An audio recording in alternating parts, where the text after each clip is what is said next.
right, it's that time of day again. It's breakfast time. Welcome everyone, I'm Mr. Etzel. Welcome to Etzel's cooking class.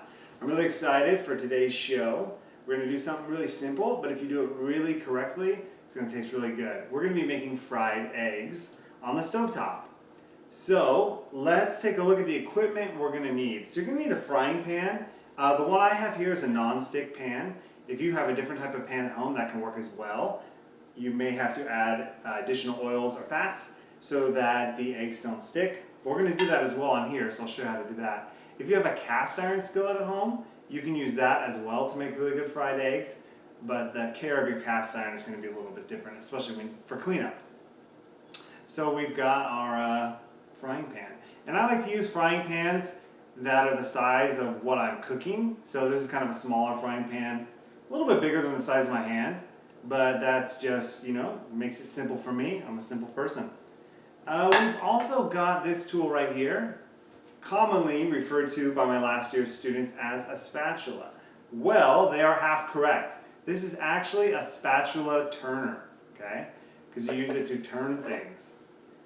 And it looks like we're being joined here by a guest, Belle. I'm in the middle of teaching. Can we get you off of here? Say hello. That's great that my cat just interrupted me. So what should you do if there is something dirty on your countertop? Well, you should get some spray. Like here we have some disinfectant spray. And I'm going to clean that up.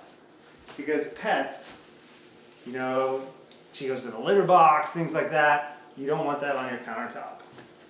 So you want to make sure your countertop's always clean. That's your hygiene lesson for today.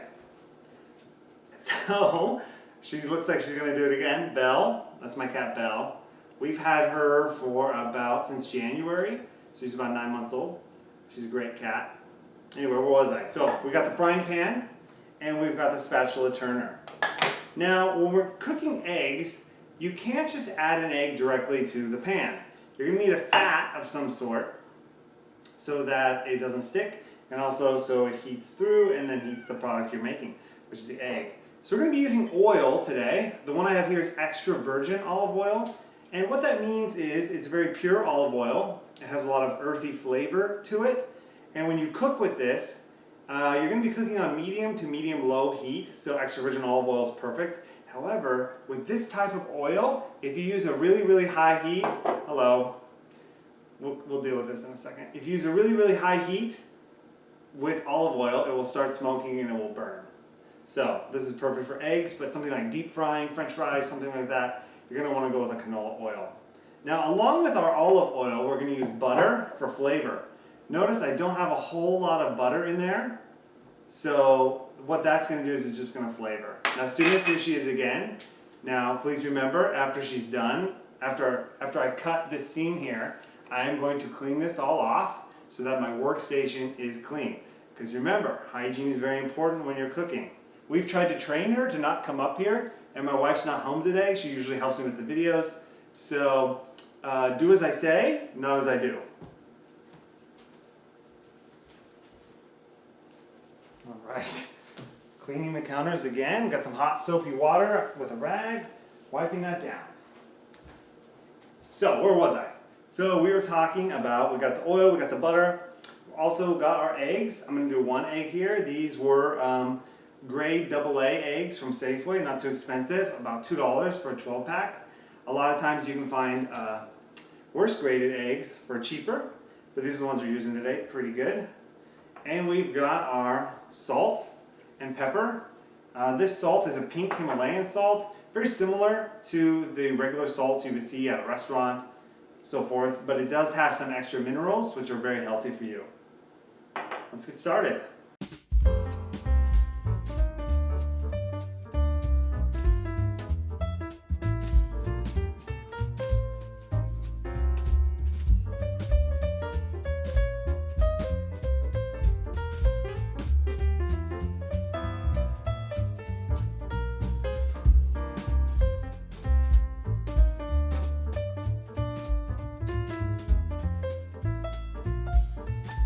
Alright, so before we get started, one thing that I always want to impress upon all my students is to maintain a clean working area, whether that's in your classroom, at your desk, or wherever you're cooking as well. Very important, keeping things neat and organized.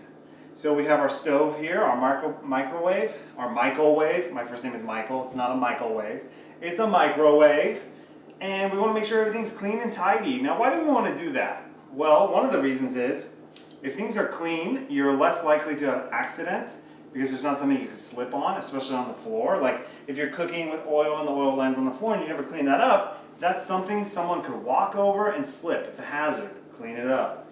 As well with your stove area, this is an electric stove. So if some old food crumbs were to land on here, and then you turn it on, you've got your frying pan on there as well, that could be a hazard. It could start smoking. Some of you at home may have a gas range, which is really nice because the gas fire, the flames, they heat up really fast. You can cook really fast with that. However, if something flammable gets in there, it can be a real danger. So you want to pay attention to that. So let's wipe everything down, get everything cleaned. Everything is already pretty clean because I'm a pretty clean person. My wife will tell you that I like things to look clean, but inside the cupboards can be really chaotic, so I like things clean, but not necessarily organized. Working on that. So we've got our frying pan, and before we turn it on, I want to make sure we put our frying pan on here, but not with the handle hanging out. Now my stove's off for this demonstration, but if I was to walk through, and that was a longer handle, you know, I could hit the handle, something could spill, something could slip, maybe it gets caught on my clothes, okay? So, don't want that to happen. So I'm going to turn my handle in. Now this is okay with the handle in here because I'm not cooking on these other burners, but if I did have something cooking here, then I don't want the handle turned this way, away from the heat. Alright, so I got my frying pan on, everything's ready to go. I'm going to turn my stove to medium and let that get heated up before I add the oil. Now depending on which cookbook or which channel you're watching to get your cooking clues from, some people like to put the oil into the cold pan and let it heat up with the pan. Other people like to add the oil later. I've always been a big fan of adding the oil after the pan is heating up. So we're going to let that go for a couple minutes. Let that heat up. Something else you want to keep in mind when you're cooking is to turn on your exhaust fan. In our kitchen, it's located under our microwave. So we have high, low, and off. Okay? I'm going to keep it on low for the purposes so that you can still hear me.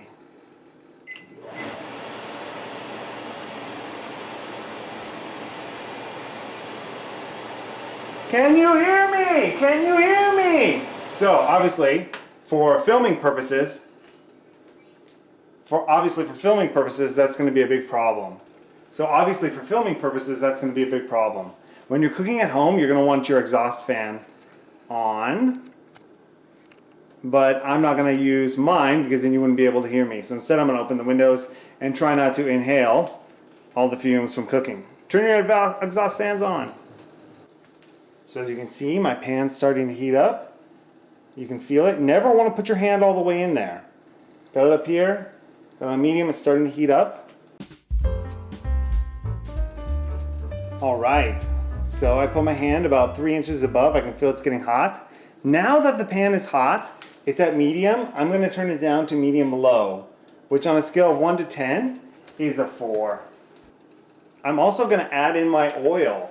Now, we're not going to use a whole lot, but just take a look here. Probably about a good tablespoon just in there. And I'm going to let that oil heat up.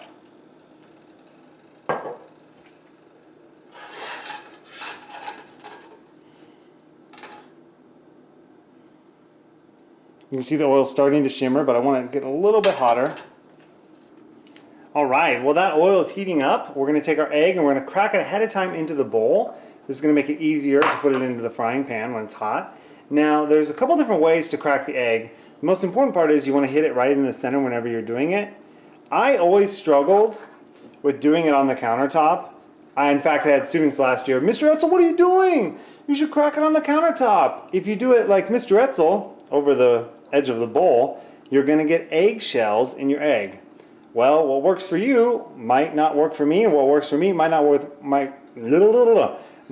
for you. So you have to get comfortable with it, whatever you're doing. I like to do mine on the rim of the bowl, just in the middle, a couple snaps, listen for it. Now I take my fingers, push in where that hole was, and it comes out beautifully. Survey says, no eggshells, perfect. All right, our oil is just about heated up, took about 1.5 minutes or so. I'm gonna add in my butter. Now butter usually will burn if it's heated for too long, but inside the oil, it's gonna be coated, and that's gonna make it really great. So again, I got my heat on about a 4 out of 10, a little bit below medium. See that? Oh, it's ready. Ready for our egg. Let's put in our egg ever so gently. And you can see the egg whites are turning from translucent clear to a whiter egg white. So we're just going to let that cook for a little bit. Get it more in the center of our pan. And you can see here, let's zoom in a little bit. Zooming action. See here how this part's cooked, but this part's still translucent? You want it to get cooked all the way up to the egg yolk, which is the yellow part. Now while it's doing this, it's a great time to add your salt and pepper. So I'm going to add a sprinkle of salt. Not too much, gotta watch my high blood pressure. And I'm going to add some pepper. Flavor. Now I like my fried eggs to be crispy on the edges. And you can see that's starting to happen right there. And we're going to let that cook for about 1 to 2 minutes. Enjoy.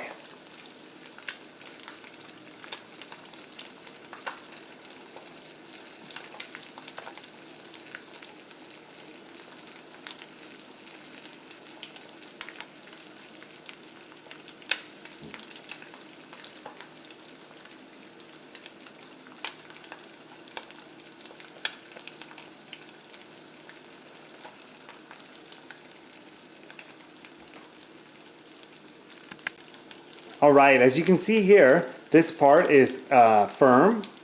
It's nice and firm, so it's ready to flip.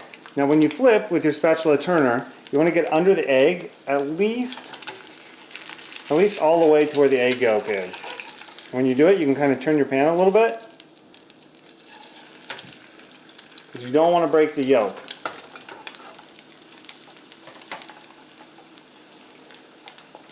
And give that, depending on how firm you like it, about 1 minute, 2 minutes if you like it extra firm.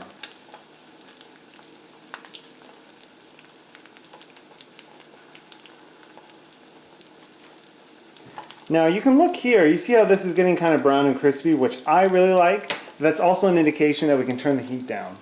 So now it's about low medium, which on a scale of 1 to 10 is about a 3.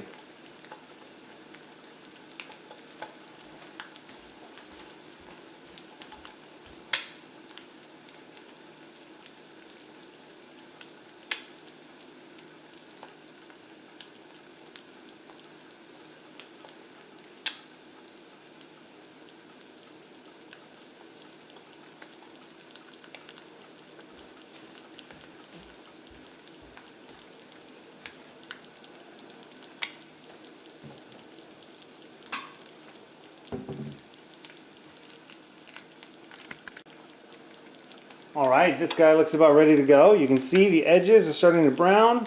It's firm, so I'm going to take it out. So get underneath that, one hand on the frying pan as well. Get it onto our plates. And that looks like a pretty good fried egg. You can eat it with ketchup, whatever your favorite sauce is, or eat it plain with your favorite breakfast. All right, let's take a look and see how we did. Let's take a look at what the inside of the yolk looks like.